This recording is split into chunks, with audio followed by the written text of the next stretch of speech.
Good morning, students. So today we are supposed to discuss about this new chapter. It is human circulatory system, right?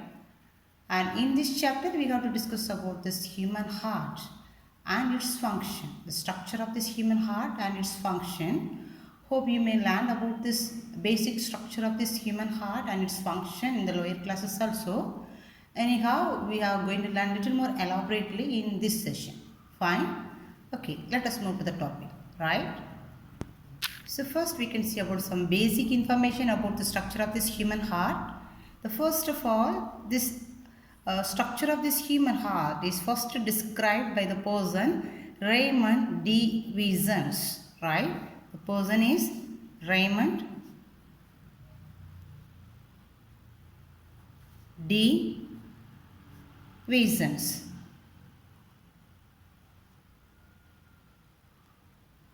In the year 1706, right?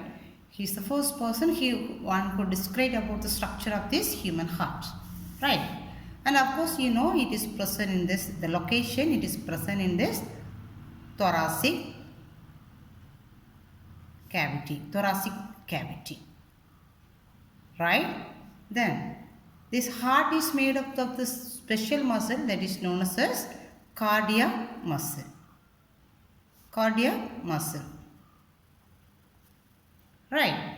And its weight for human adult weight is, human heart for adult weight is, it is 300 grams. Is it clear? And if we see the size of this heart roughly, we can say it is about this one, closed fist. Closed fist. Right? And this apex, this bottom of this heart, that is the apex of this heart, they said it is, this end is slightly towards this left side, right? So it is slightly towards this left side, this apex.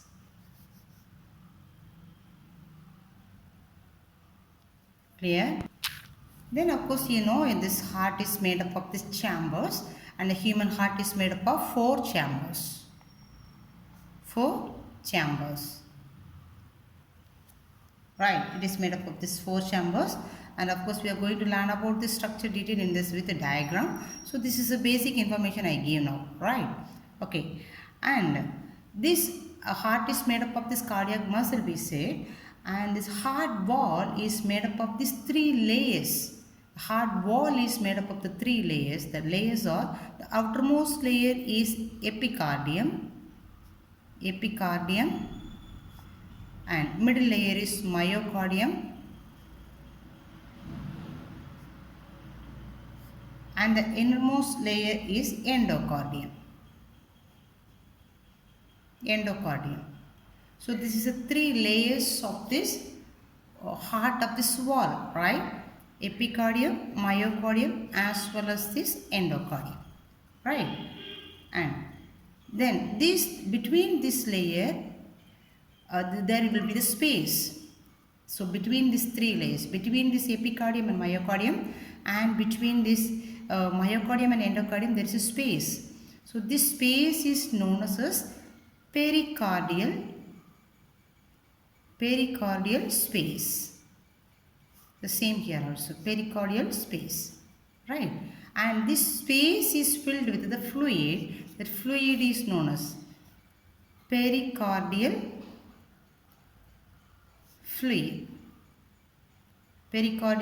fluid, right? And then this myocardium, so this myocardium consists of one of this, you know, irregular arrangement of these fibers. So ridges of muscular fibers, they say. This myocardium consists of these ridges of muscular fibers. So that we can show in this figure. That muscular fiber is known as trabeculae corneae. Trabeculae corneae. Okay, so this trabeculae corneae only modify into chordae tendineae. chordae tendineae. Okay, so actually this is responsible for this closure and opening of the semilunar valves that I will discuss later.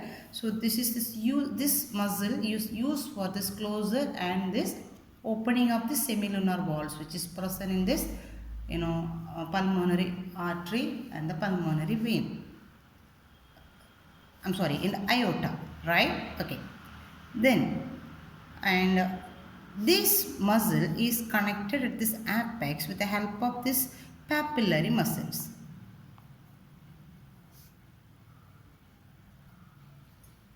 Have you got? So this chordae tendineae is attached to this lower end of this heart with the help of this muscle. It is known as papillary muscles, right? And let me show this figure and you can understand. So this is the structure of this heart, and of course the points we said it is located in the thoracic cavity, and the heart is made up of this cardiac muscles, and its weight is 300 gram, and roughly its size we said is closed fist. Okay, and this is the apex region. This apex region is slightly towards this left side of this body, right? Left side of the body. This is the apex region, right? Okay, and it consists of the four chambers. The auricle or atrium is smaller in size, and this ventricle is larger in size. So here it is mentioned right atrium, and this is left atrium, and right ventricle, and this yellow color it is left ventricle. This is the four chambers, right? And the wall of the heart. So as we said, the wall of the heart is made up of these three layers, that is epicardium, myocardium as well as this endocardium, right? And between this it consists of this pericardial space, and the pericardial space is filled with the pericardial fluid, right? And so in this figure we can see about this trabeculae carneae. So this is the ventricle. As we said, the layer myocardial layer consists of this irregular muscular ridges that is known as trabeculae carneae, and this trabeculae carneae only modified as chordae tendineae, just we discussed, right? So this is the chordae tendineae. So this muscular ridges, and this chordae tendineae is attached to the lower end of this heart with the help of this papillary muscles, but it is not mentioned here. So this chordae tendineae is attached to this base of this heart with the help of this papillary muscles. Okay, and this chordae tendineae is responsible for this closure and opening of this semilunar valves, right? Semilunar valves means it is so here semilunar valve. The semilunar valve is noted here, and this is present in this aorta as well as the pulmonary artery. Clear? And now we can go for this chambers and the blood vessels and its function. Okay, shall we? So let us go for the structure of this human heart. Okay, actually this is not the exact structure of this human heart. So if I give you a rough diagram, so it will help you to pick up these structures very soon, right? Okay, so of course we said the heart is made up of this heart muscles, and it is cardiac muscles, and it is covered by the pericardial membrane, and its layers everything, right? And of course we know this heart is made up of four chambers, right? And this two auricle and as well as two ventricle. Sorry. So the auricles are smaller in size and the ventricles are larger in size, right? So this uppermost chambers are called auricle and the lower chambers are called ventricle. So here we can give one partition. Okay, and so this uppermost chamber is divided into two. That is, so right side we could say it is a right auricle, and this is left auricle. Okay, and the same way ventricle also divided into two divisions. So this is right ventricle and this is left ventricle. Have we got? Then this auricle, right auricle and the left auricle is divided by this crossover, the septum. So that is known as auriculoventricular septum. interauricular septum. Interauricular septum. Okay, and meanwhile in this ventricle, between this ventricle also there is a cross wall or septum that is known as interventricular septum. Right, and have you noticed between this auricle and the ventricle also there is a cross wall, so that septum is known as auriculoventricular septum. Right, so this the septum between this auricle is known as interauricular septum, and the septum present between this ventricle is known as interventricular septum, and the cross wall which is present between this auricle and the ventricle is known as auriculoventricular septum. Right, and then we can see about this blood vessels now. Right, and of course we know the right auricle is receiving is deoxygenated blood through the vein.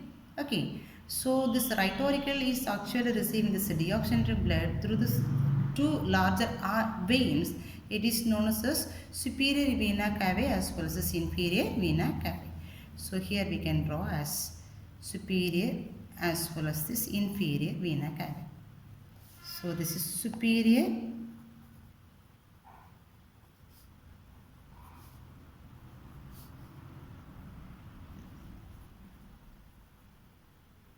and inferior vena cava.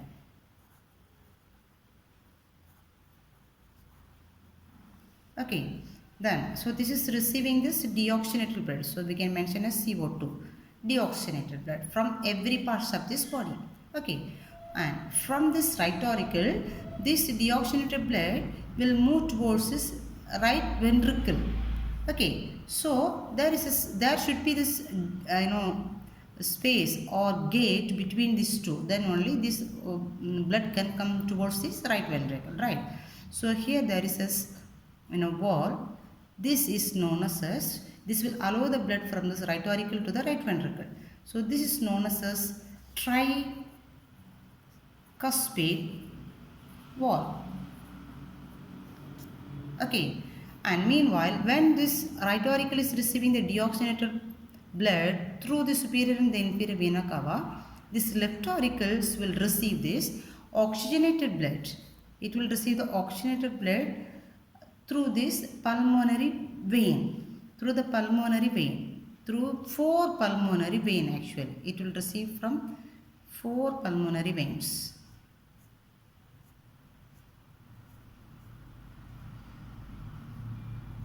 It will receive through four pulmonary veins. Okay, so this we could see as pulmonary vein.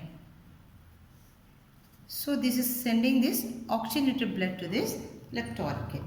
So when the left auricle contract, this oxygenated blood will move towards the left ventricle through the wall that is known as bicuspid wall. So this is known as now bicuspid wall. Bicuspid wall. So here three muscular flap will be there since it is tricuspid. Here two muscular flap will be there since it is tricuspid. Okay. Then, so now this deoxygenated blood is present in this right ventricle and the oxygenated blood is present in this left ventricle, right? And this deoxygenated blood has to be taken to the lungs for oxygenation, right? And meanwhile this oxygenated blood to be supplied throughout the body, right? So the blood vessels which is arising from the right ventricle to take this deoxygenated blood to the to the lungs is known as pulmonary artery. That only we have discussed in this previous class also. Pulmonary artery always used to take this oxygenated blood, or except this pulmonary artery. So the pulmonary artery used to take this deoxygenated blood to the lungs. So this blood vessels which is arising from here, we could say it is as pulmonary artery. So this we can mention as pulmonary artery, right? So then from this left ventricle, this largest artery is known as aorta aries, and it is supplying the blood throughout the body, right, throughout the body, and it will branches, as we said, this aorta branches arteries, arteries branches arterioles, right? So we can draw this blood vessel here.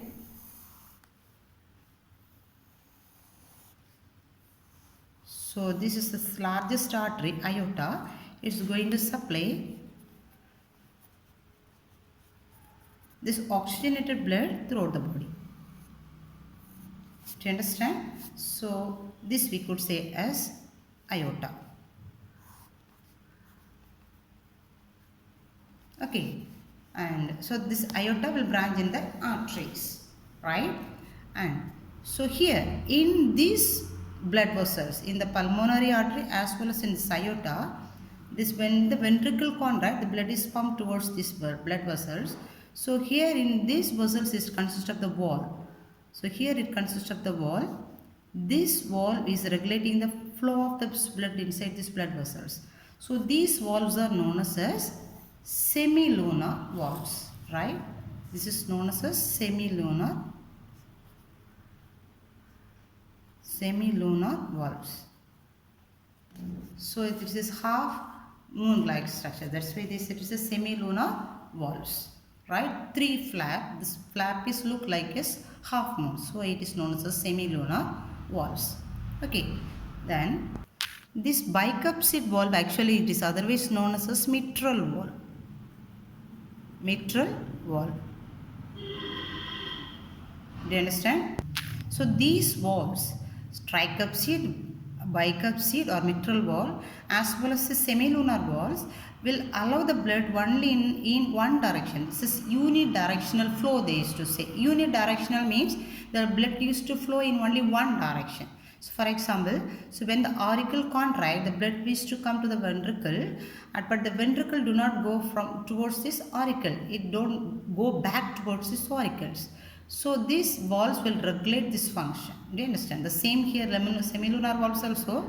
From the ventricle, the blood will go towards this pulmonary artery as well as aorta.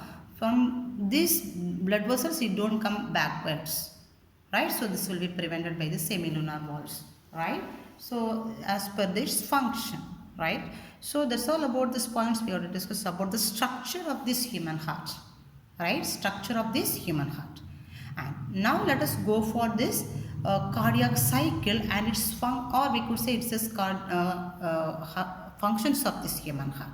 Understand? So this function they made as phases, 5 phases, step-by-step process. They made it into the step-by-step process as a 5 phases.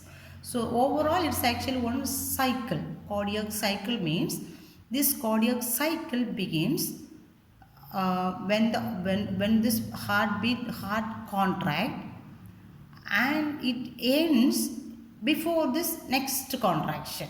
Do you understand? This gap between these two contraction. So beginning of one contraction and it will end before this next contraction. Do you get me? So that is known as one cardiac cycle. So that cycle only they divided into 5 phases, right? So now let us look into this, cardiac cycle. So listen, before that previously we could say this one. So listen, heart is this pumping organ, is going to receive this oxygenated as well as the deoxygenated blood, right? So there is 4 chambers, that's why, and there is this cross wall also, septum also there. So this oxygenated as well as this deoxygenated blood will not mix together. Do you get me? Okay, so listen, right auricle receiving this deoxygenated blood, right? And this deoxygenated blood will move towards this right ventricle when the auricle contracts. And meanwhile, left auricle will receive this oxygenated blood, right? So if we go step by step, right auricle is receiving this deoxygenated blood. When the right auricle contract, this deoxygenated blood will come towards this right ventricle. Okay, when the right ventricle contract, this deoxygenated blood through this pulmonary artery, it goes towards the lungs for purification. It will exchange. It will leave this carbon dioxide and receive this oxygen. So who will receive this oxygen? This pulmonary veins. So this will receive the oxygen and come towards this left auricle. Are you following me? So now the oxygenated blood is present in the left auricle. When the left auricle contracts, this blood is pumped towards this left ventricle. So here now it is oxygenated blood. Then when the left ventricle contracts, this oxygenated blood is taken by this largest artery, aorta, and it is supplying the blood to every parts of this body. Right? Actually this is a simple process. Right? So right auricle is receiving the deoxygenated blood through the superior as well as the inferior vena cava. Vena cava. Do you understand? And this flow is regulated by these valves also. Have we got? Now let us go how it is this cardiac cycle functions, right? So listen, the next title is essentially cardiac cycle. So cardiac cycle, as we said, the events which takes place between or occur in this beginning of the heartbeat and its last until the beginning of the next beat. You understand? Is called this as one cardiac cycle. So that they get divided into 5 phases. The first phase is actually ventricular diastole. Ventricular diastole. So you know what is systole and diastole? Systole is a contraction, diastole is a relaxation, right? So the first phase they mention is this ventricular diastole. Ventricular is now it is relaxing. So when the ventricular relax, what is the process in this auricle? So listen. So as we say, the auricle is receiving the deoxygenated blood through the superior and inferior vena cava. So when this auricle is filled with this deoxygenated blood, the pressure in the auricle increase rather than this ventricle. So since here it is filled, the first step, here it is filled with this, right auricle is receiving the deoxygenated blood, meanwhile left auricle is receiving this. So both the process is going on simultaneously, right? So here the pressure is increasing now. So what happens here? This tricuspid valve and the bicuspid valve both will open. So the blood will move from this auricle to the ventricle without any energy usage. It is a passive process, they said, because it is coming from auricle to ventricle. Here this pressure is high and here the pressure is low. So this valve will open automatically. So the blood will come from this auricle to ventricle.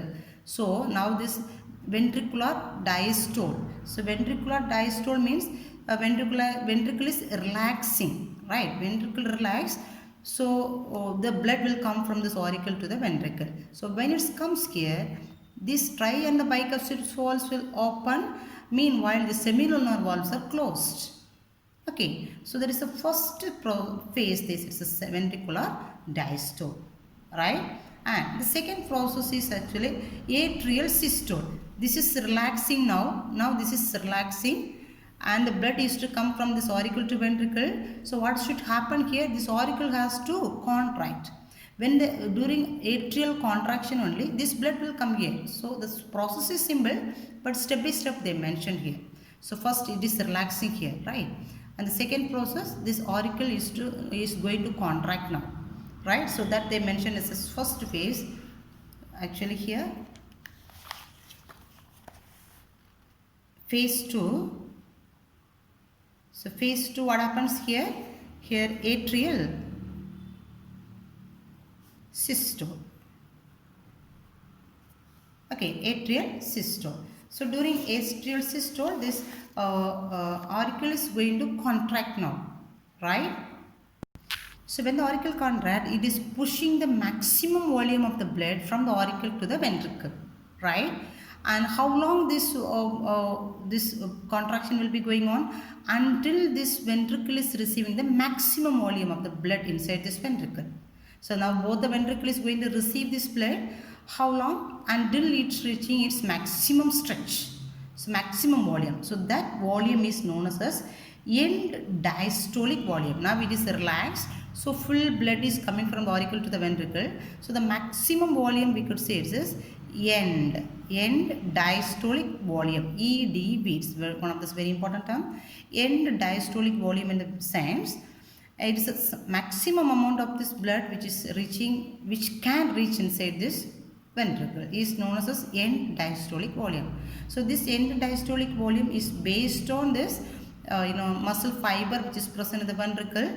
As per the muscle fiber, it will stretch, and as per the stretching capacity, this volume also will be there. Maximum it stretches, maximum amount of this blood will be collected inside this ventricle. So that is this end diastolic volume. Have you got? Okay.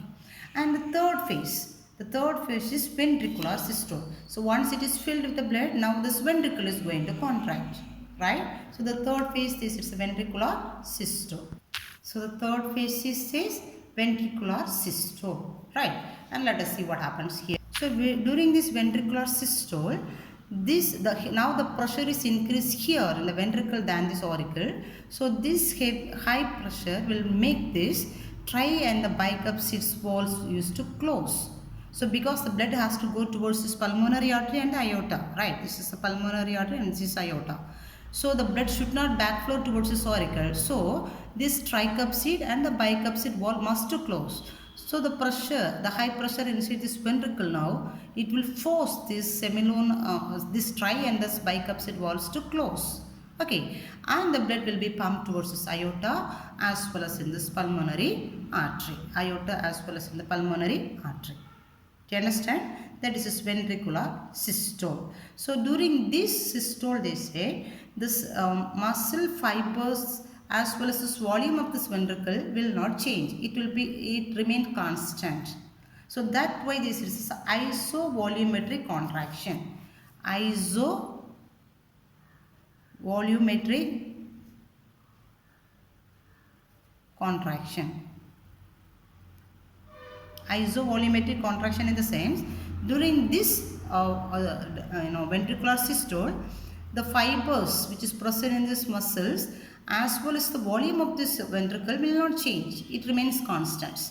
That's why it is mentioned as isovolumetric. Iso means the same, right? Isovolumetric contraction. The volume do not change, right? And the next phase, the fourth phase is this ventricular systole only. Here it is going to the first process contraction, and the second process is just going to send or eject the blood into this blood vessels. The same process only, but it is split into two by step. First contraction is closing these walls and it is forcing the blood, and the second contraction it is going to eject the blood into these blood vessels. So that they mention as a next phase, right? So the next phase, fourth phase is ventricular systole, but here it is mentioned as ventricular ejection. But here it is mentioned as isovolumetric contraction, right?